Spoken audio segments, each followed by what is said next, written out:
Bonjour et bienvenue dans l'Écharpe 2026, le podcast qui laisse la parole à celles et ceux qui se lancent à l'assaut des mairies pour ces municipales 2026 dans les Pyrénées-Orientales. Qu'il s'agisse d'un maire candidat à sa propre réélection, d'un nouveau candidat qui a décidé de s'engager pour sa commune, l'Écharpe leur laisse la parole en toute neutralité. On s'intéresse ici au profil, au projet. Et aujourd'hui, on a le plaisir de recevoir Denis Fourcade. Il est candidat à Canoës avec sa liste Passionnément Canoës. Bonjour Denis. Bonjour, monsieur. Denis, pourquoi Canoës? C'est Alors, une ville, un amour d'enfance, une découverte plus récente? Canoës, en deux mots, donc effectivement, je suis Denis Fourcade, j'ai 65 ans. Je suis à la retraite depuis maintenant presque 15 ans déjà. Voilà, jeune retraité à 51 ans, puisque j'ai été expatrié pendant 30 ans en dehors du département. J'ai travaillé au service de la France, j'ai été officier de gendarmerie. Et puis, je suis revenu, bien évidemment, dans les terres natales, puisque ma mère, côté maternel en tout cas, mes racines sont profondément ancrées à Canoës, puisque mes grands-parents, mes arrière-grands-parents, etc., sont nés à Canoës, et aujourd'hui, bien évidemment, ne reste que ma mère sur Canoës. Voilà, et donc, bien évidemment, j'ai décidé à la retraite de venir m'implanter à Canoës. Et aujourd'hui, j'occupe une maison face à la Prade, dont certainement vous avez peut-être entendu déjà parler, un endroit magnifique, hein, voilà. Et donc tous les jours quand je me lève le matin, j'ai ce spectacle magnifique devant moi, qui est la Prade de Canoës. Voilà. J'ai peut-être la réponse à ma prochaine question. L'endroit que vous montreriez à Canoës en tout premier lieu? Alors, bon, c'est vrai que vous allez voir, la réponse est un peu décalée, puisque bon, je pourrais vous dire la Prade, la biodiversité, les papillons, les oiseaux, enfin tout ce que je vois tous les jours et ce dont on est fier à Canoës, cette biodiversité, cet environnement. Je pourrais vous parler de l'église éventuellement, ce magnifique chapelle, d'autres bâtiments ou d'autres symboles du patrimoine, mais je préférerais plutôt vous parler d'un lieu qui est associé à un moment.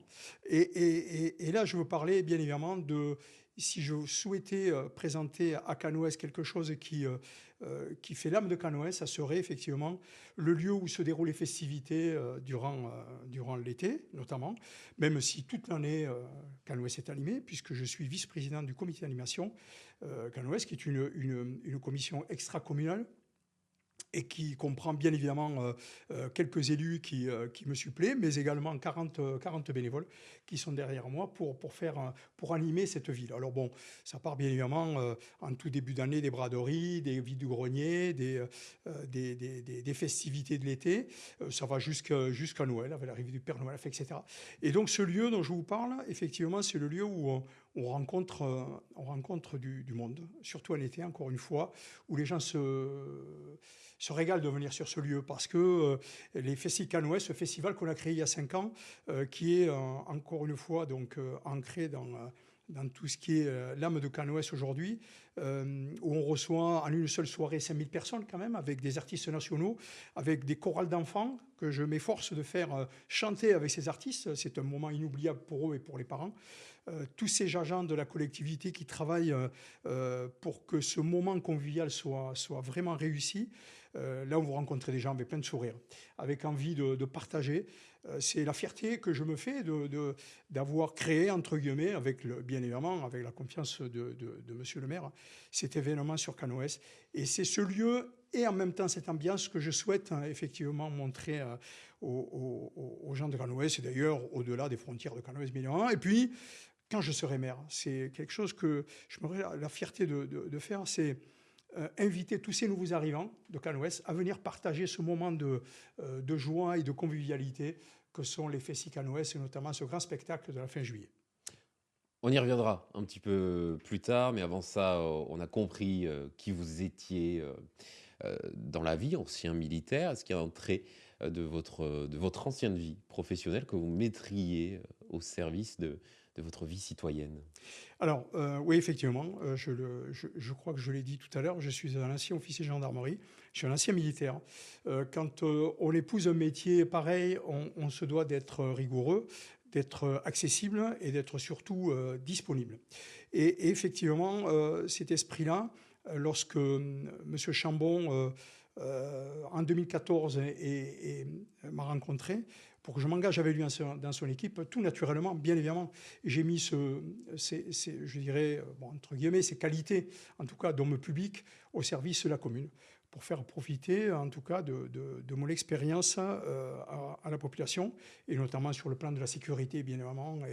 Et je peux me targuer à l'heure actuelle, en 2025, puisque les statistiques le démontrent clairement, que nous sommes la commune la moins impactée par la délinquance sur toute la couronne perpignanaise. Voilà, c'est c'est une bonne nouvelle, mais en même temps, à Canouès, les gens se sentent en sécurité, et franchement, pour un ancien professionnel de la sécurité, le but est atteint. Quel a été l'élément déclencheur, ce moment où vous vous êtes dit je dois me présenter, je dois y aller là?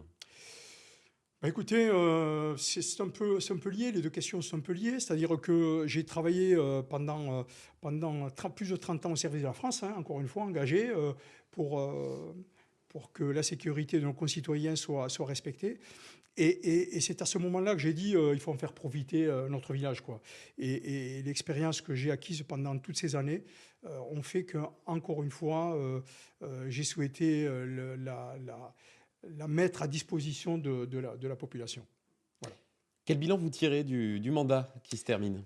Alors, c'est un bilan pour moi très positif. C'est un bilan où la citoyenneté, en tout cas l'esprit citoyen, a pris une grande part à ce mandat, puisque, je le disais tout à l'heure, j'ai eu la chance d'entraîner avec moi, non pas que des élus, des citoyens avec moi, dans le cadre de ces animations, dans le cadre de la sécurité.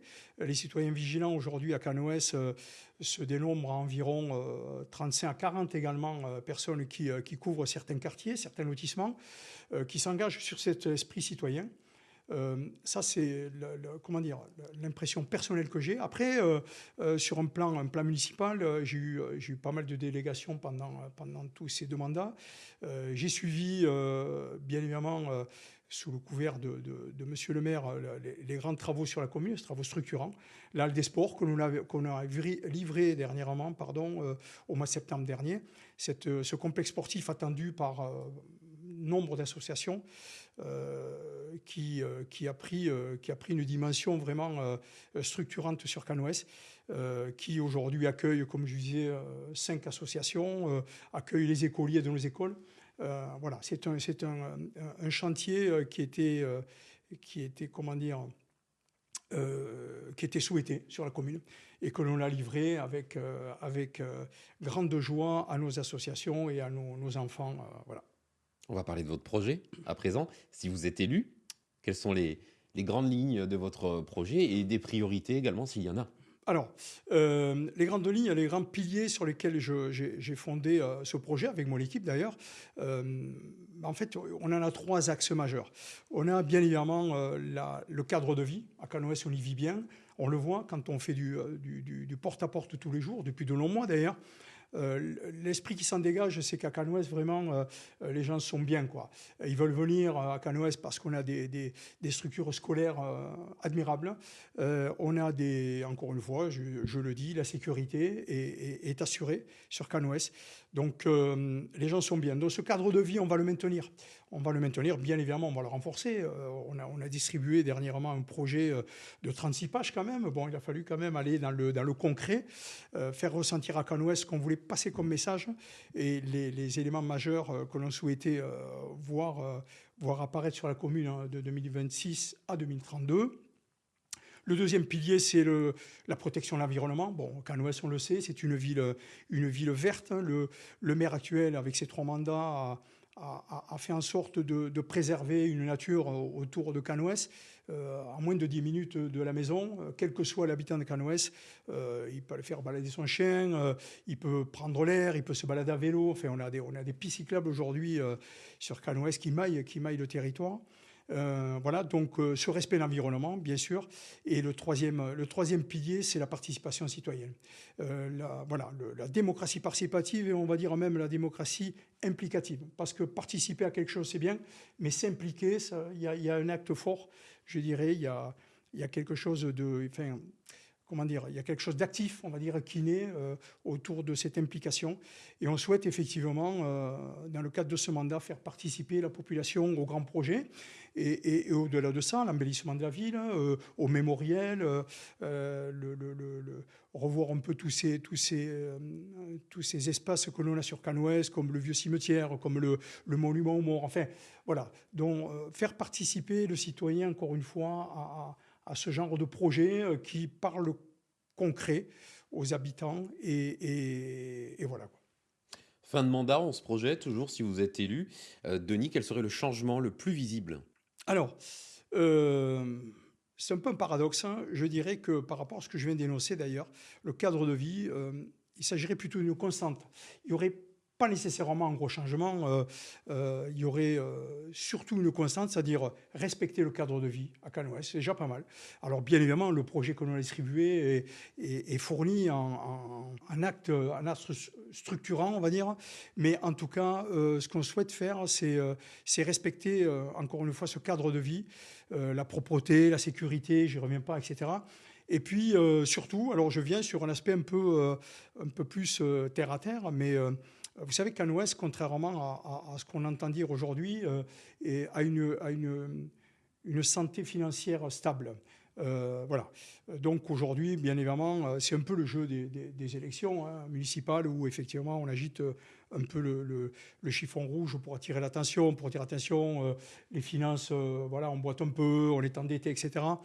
Mais je dirais que sans augmenter la fiscalité à Cannes Ouest depuis 2018, en ayant une épargne nette tous les ans depuis 10 ans qui oscille entre 600 000 euros et 1 million d'euros, comme c'est le cas fin 2025, on peut se targuer d'avoir des finances saines sur Cannes Ouest, de manière à conforter un peu cette capacité d'autofinancement que l'on a pour éventuellement attaquer d'autres projets structurants sur Cannes Ouest. Voilà, parce qu'1 million d'euros fin 2025, on peut se dire que l'année prochaine, fin 2026, plus ou moins cette année, on peut engager 1 million d'euros sans emprunter un seul centime, je dirais, à des organismes bancaires.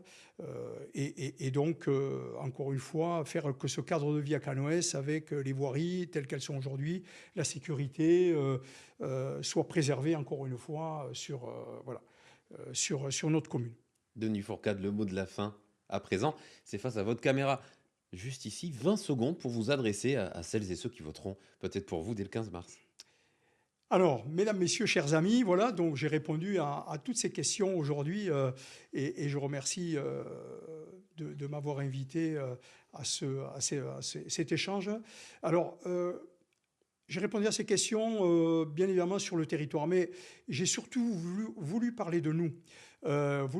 C'est-à-dire de nos enfants qui grandissent à Cannes Ouest, de nos aînés qui ont bâti cette ville. Cannes Ouest est un village où on se rencontre, où on partage, je l'ai dit.